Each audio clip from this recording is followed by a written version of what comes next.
Hello friends, welcome to the world of knowledge alpha classes. मैं हूं आपका दोस्त आरिश अमीन। फ्रेंड्स, आज हम पढ़ेंगे इतिहास के बारे में। एक्चुअली कहें तो इंट्रोडक्शन टू हिस्ट्री, इतिहास का परिचय।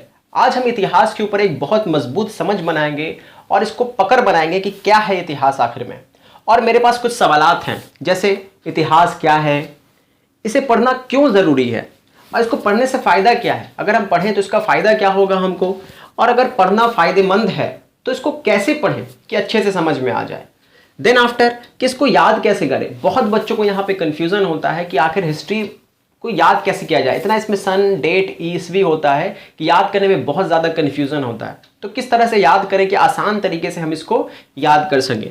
उसके बाद जो है याद तो हम कर लें, तो फिर आज याद किए कल भूल जाए, या फिर कल याद है एक हफ्ता तक याद है, उसके बाद अगले महीने तक सब प्लेन हो जाए, सब समाप्त हो जाए। तो ऐसा याद करना है जो लंबे समय तक याद रहे। तो लंबे समय तक वाला याद हम कैसे करें, कैसे इसके ऊपर मजबूत पकड़ बनाएं और लंबे समय तक इसको याद कर सकते हैं। और उसके बाद जो है आखिरी सवाल हमारा, पढ़ना कहाँ से शुरू करें, कि इतिहास जो है इतना बड़ा और इतना वाइड इसका चैप्टर है कि हम इसको कहाँ से पढ़ें, कैसे शुरू करें, किस हिसाब से पढ़ना चाहिए कि आपको पढ़ने में मन लगे और अच्छे से आप मजबूत पकड़ भी बना लें हिस्ट्री पे। तो आइए एक एक करके हम इसके सवाल का जवाब ढूंढते हैं। तो पहला सवाल, इतिहास क्या है। तो अगर आपसे कहा जाए कि इतिहास का डेफिनेशन बताएं, तो एक लाइन में हम डेफिनेशन दे सकते हैं, बीती हुई घटनाओं का अध्ययन इतिहास कहलाता है। स्टडी ऑफ पास्ट इवेंट्स, मतलब जो पीछे बीत गई घटनाएं उसके बारे में हम अध्ययन करते हैं। तो वो अध्ययन किस में हम करते हैं, इतिहास में करते हैं। उम्मीद करते हैं कि आपको समझ में आया होगा कि इतिहास क्या है। उसके बाद अगला सवाल आता है कि इसे पढ़ना क्यों ज़रूरी है। लोग कहते हैं पुरानी बातों पर मिट्टी डालिए, पुरानी बात जो बीत गई उसको छोड़ो, अब आगे का सोचो। तो पीछे कम क्यों पढ़ें, क्यों अपने टाइम को वेस्ट करें। आपने गाना भी सुना होगा, छोड़ो कल की बातें, कल की बात पुरानी, नए दौर में लिखेंगे हम मिलकर नई कहानी। तो पीछे बातों को क्या बोला जा रहा है, छोड़ने के लिए बोला जा रहा है। तो हम क्यों पीछे जाएं मुड़ करके 1000 साल पहले का इतिहास पढ़ें, क्यों ज़रूरी है पढ़ना इतिहास को। बहुत बड़ा सवाल है। इस बच्चे इस सवाल को समझ नहीं पाते हैं, जिस वजह से इतिहास उनको बहुत ज़्यादा बोरिंग लगने लगता है और इस सब्जेक्ट से बहुत दूर हो जाते हैं। तो आपको बताते हैं कि इतिहास को पढ़ना क्यों जरूरी है। इसको आप एक एग्जाम्पल से समझ सकते हैं। क्या है एग्जाम्पल, मान लो कि आप एक क्रिकेट मैच खेल रहे हैं, ठीक है। क्रिकेट मैच खेला आपने, आज एक मैच, पहला मैच खेला और अब किसी वजह से उस मैच को हार गए। फिर आप कल के दिन अगला मैच खेलना है टूर्नामेंट का, और आपको ये वाला मैच जीतना बहुत जरूरी है। तो आप कैसे जीतेंगे, आप पिछला मैच हार चुके हैं और अगला मैच आपको जीतना है। तो आप क्या करेंगे जीतने के लिए, क्या रणनीति बनाएंगे। तो आप क्या करेंगे फ्रेंड्स, जो मैंने कल पिछले दिन वाला मैच खेला उसमें मैंने कहां पे गलतियां की, कहां पे मेरी कमी रह गई। मेरी बॉलिंग लाइन में कमी थी, बैटिंग में कमी थी, फील्डिंग में कमी थी। जहां पे हमने कमी को देखा, नोटिस किया, पहले हमने क्या किया, पिछले मैच में जहां पे गलती की उसको पकड़ने के बाद उसको पे हम क्या करेंगे, प्रेजेंट में उसके ऊपर काम करेंगे। अगर बॉलिंग लाइन मेरा खराब था तो हम बॉलर को लाएंगे, एक्स्ट्रा बॉलर को लाएंगे। बैटिंग खराब था तो बैट्समैन को लाएंगे, फील्डिंग खराब था तो फील्डर को लाएंगे। इस तरह से हमने क्या किया, प्रेजेंट में काम किया। देन आफ्टर हम कल का मैच खेलेंगे और जो मेरी कमी थी उसको हमने प्रेजेंट में काम करके जब पूरा कर लिया तो फ्यूचर में क्या होगा, जो मेरी कमी दूर हो गई, तो जाहिर सी बात हम मैच जीत जाएंगे। तो हमने क्या किया फ्रेंड्स, जो बीत गया बात, पीछे जो मैच हमने खेला, जो बीत गई बात, उसके ऊपर हमने अध्ययन किया, पढ़ा। देन आफ्टर मैंने प्रेजेंट में उसके ऊपर काम किया और देन आफ्टर मैंने क्या किया, उससे अपना फ्यूचर को सिक्योर किया, अच्छा बनाया, बेहतर बनाया, फ्यूचर भविष्य बेहतर बनाया।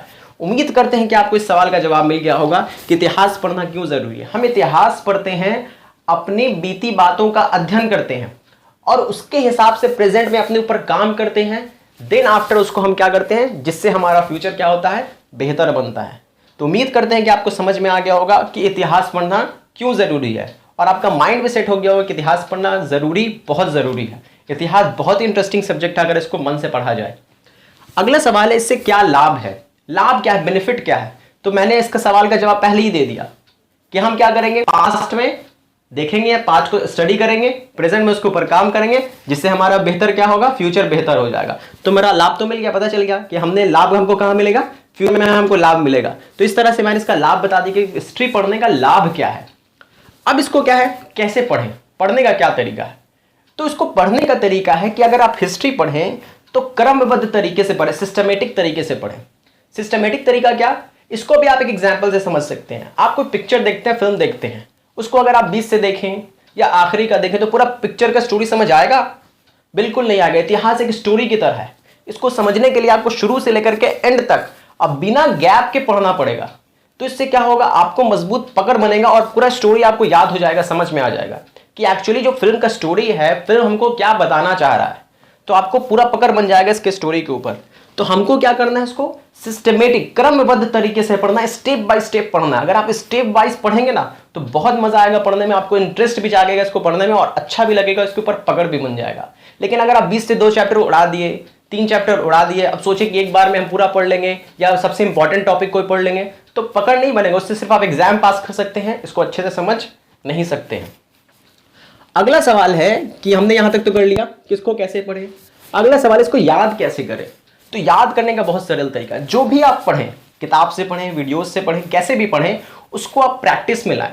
जो भी टेस्ट सीरीज वगैरह होता है, टेस्ट सीरीज हो गया, मॉक टेस्ट हो गया, जो भी इस तरह का चीजें चलती है, तो उसको आप प्रैक्टिस में लाएं, प्रैक्टिस बुक लाएं मल्टीपल चॉइस क्वेश्चन का। क्योंकि हम किसके संदर्भ में बात कर रहे हैं, तो हम बीपीएससी के संदर्भ में बात कर रहे हैं, तो हम बीपीएससी के अकॉर्डिंग बात करेंगे। तो बीपीएससी के अकॉर्डिंग बात करेंगे तो आप इसको क्या करेंगे, जहां भी बीपीएससी का टेस्ट सीरीज वगैरह चलता है, मॉक टेस्ट वगैरह चलता है, या बहुत सारी किताबें मिलती हैं क्वेश्चंस की, प्रीवियस ईयर क्वेश्चन को आप बना सकते हैं बीपीएससी के। तो जो भी आप पढ़ें उस टॉपिक को, उसको क्या करें, आप प्रैक्टिस में लाएं। प्रैक्टिस में लाने से क्या होगा, आपको वो चीज याद हो जाएगा, बहुत आसानी तरीके से याद हो जाएगा, क्योंकि आपने पढ़ा और दिन आफ्टर उसको प्रैक्टिस कर लिया। प्रैक्टिस कर लिया तो आपका रिवीजन हो गया, रिवीजन होने से क्या हो गया, उसको आपको याद हो जाएगा। लंबे समय तक कैसे याद रखें, ये बड़ा मसला सवाल है। आज पढ़ लेते हैं, एक हफ्ते तक तो हमको याद रहता है, उसके बाद याद नहीं रहता है, तो इसको बाद लंबे समय तक कैसे याद रखेंगे, तो इसका भी तरीका है सेम।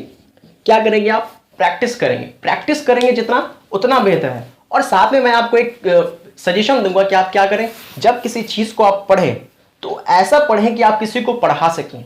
और जब आप किसी चीज को पढ़ाएंगे ना तो उस पर बहुत ज्यादा अंडरस्टैंडिंग बन जाता है, कॉन्सेप्ट बन जाता है। तो अगर आप, वैसे भी कहा जाता है जो पढ़ाई है वो आपके पास एक अमानत के तौर पर है, आपको क्या करना है, दूसरे को फॉरवर्ड करना है। आपने जो सीखा, ज्ञान हासिल किया, उसको आप क्या करें, दूसरे को फॉरवर्ड करें। तो आपको क्या करना है, सिर्फ और सिर्फ पढ़ना है, प्रैक्टिस करना है, देन उसको फॉरवर्ड करना है। जैसे जैसे आप फॉरवर्ड करेंगे, पढ़ाएंगे, किसी को पढ़ाना सबसे बेस्ट तरीका है फॉरवर्ड करने का। अगर आप किसी को पढ़ाते हैं तो आपका उसके ऊपर अंडरस्टैंडिंग भी बन जाता है, कॉन्सेप्ट भी बन जाता है, और साथ ही साथ आप उसको क्या कर सकते हैं, लंबे समय तक याद रख सकते हैं। वो आपका माइंड जो है उसको लॉन्ग टर्म मेमोरी में सेव कर लेता है। तो इस तरह से आप इसको क्या कर सकते हैं, लंबे समय तक याद कर सकते हैं। अगर आपको मतलब पॉसिबल है पढ़ाना तो आप पढ़ाएं, और पढ़ाना सबसे बेस्ट तरीका है। नहीं तो फिर आप प्रैक्टिस करें, कंटिन्यूअसली प्रैक्टिस करें, मंथली प्रैक्टिस करें, वीकली प्रैक्टिस करें, जैसे भी करना है आप अपने सहूलत के अकॉर्डिंग कर सकते हैं। अब आखिरी सवाल हमारा, पढ़ना कहां से शुरू करें, कैसे करें। तो मैंने कहा कि आपको शुरू से लेकर के आखिर तक पढ़ना है, तो कहां से शुरू करें। तो शुरू करने का जो तरीका है, पहले मैं इसको साफ कर लेता हूं, कैसे बात करें। तो देखिए कैसे पढ़ने का तरीका है। तो भारतीय इतिहास सबसे पहले हम बात कर रहे हैं, तो सब कुछ हम कहां बात करेंगे, सिलेबस के अकॉर्डिंग बात करेंगे और बीपीएससी से रिलेटेड बात करेंगे। तो बात करेंगे तो हम भारतीय इतिहास को पढ़ेंगे, ठीक है। भारतीय इतिहास, तो भारतीय इतिहास को कैसे पढ़ेंगे, तो इतिहासकारों ने भारतीय इतिहास को 3 कालखंडों में विभाजित किया है। अगर आप देखें तो ये क्या है, इतिहास है। इतिहास को 3 कालखंडों में विभाजित किया गया है। सबसे पहले प्राचीन इतिहास, फिर मध्यकालीन इतिहास, और फिर क्या है, आधुनिक इतिहास। इसके बाद भी एक पार्ट आता है पोस्ट इंडिपेंडेंस, मतलब स्वतंत्रता के बाद का इतिहास। तो उसको अभी इंपॉर्टेंट नहीं है, उसको नहीं पढ़ेंगे हम, या फिर आने वाले दिनों में उसके ऊपर मैं वीडियोस बनाऊंगा तो आप वहां समझ सकते हैं। अभी बेसिकली आपको ये देखना है कि इतिहास को 3 पार्ट में कैटेगराइज किया गया है, प्राचीन इतिहास, मध्यकालीन इतिहास, आधुनिक इतिहास। ये 3 पार्ट में कैटेगराइज है। कैसे कैसे कैटेगराइज है, जब से मतलब आप कह सकते हैं स्टोन एज, पाषाण काल, पाषाण काल से लगभग, यहां अगर आप देखें तो पाषाण काल से लगभग 712 एडी तक, पाषाण काल, यहां लिख देता हूं पाषाण काल, पाषाण काल से 712 एडी तक क्या कहा जाता है, प्राचीन काल कहा जाता है। देन आफ्टर 712 एडी से 712 एडी, अगर आपको एडी और बीसी में कंफ्यूजन है तो मैं डिस्क्रिप्शन में लिंक दे दूंगा, आप उस वीडियो को बहुत सरल भाषा में समझाया गया, आप वहां से देख सकते हैं। तो एडी 712 एडी से 1707 एडी तक मध्यकालीन इतिहास को रखा गया है। पाषाण काल से 1712 एडी तक, जहां पे इस्लाम का उदय होता है, या इस्लाम का उदय कहें आप, या फिर कहें कि भारत में अरबों का आगमन या आक्रमण जब होता है, तो वहां से उस इतिहास को बांट दिया गया, मध्यकालीन वहां से शुरू हो जाता है। तो उम्मीद करते हैं आपको समझ में आया होगा। पाषाण काल से 712 एडी जहां पे इस्लाम का उदय होता है या फिर अरबों का आक्रमण होता है भारत पे, तो वहां पे उसको क्या कहते हैं हम, प्राचीन इतिहास। जहां पे अरबों का आक्रमण हो गया, अरब लोग आ गया, और 1707 यहां पे उत्तर मुगल काल का पतन होना शुरू होता है, जहांगीर के बेटों में लड़ाई होता है, तो वहां से क्या होता है, आधुनिक भारत की शुरुआत हो जाती है। तो हमने देखा 712 से 1707 तक मध्यकालीन इतिहास, 1707 से 1947 तक क्या है, आधुनिक इतिहास है। आधुनिक इतिहास को भी आप दो पार्ट में कैटेगराइज कर सकते हैं। कौन कौन सा कैटेगराइज है? तो पहले पार्ट में आप पढ़ सकते हैं 1707 से 1857 तक। 1857 जानते हैं आप, स्वतंत्रता संग्राम की पहली लड़ाई हुई थी। तो यहां से एक पार्ट हो गया, 1857 से 1947 भारत देश के आजाद होने तक का दूसरा पार्ट है, जो कि स्वतंत्रता संग्राम के नाम से आप पढ़ सकते हैं।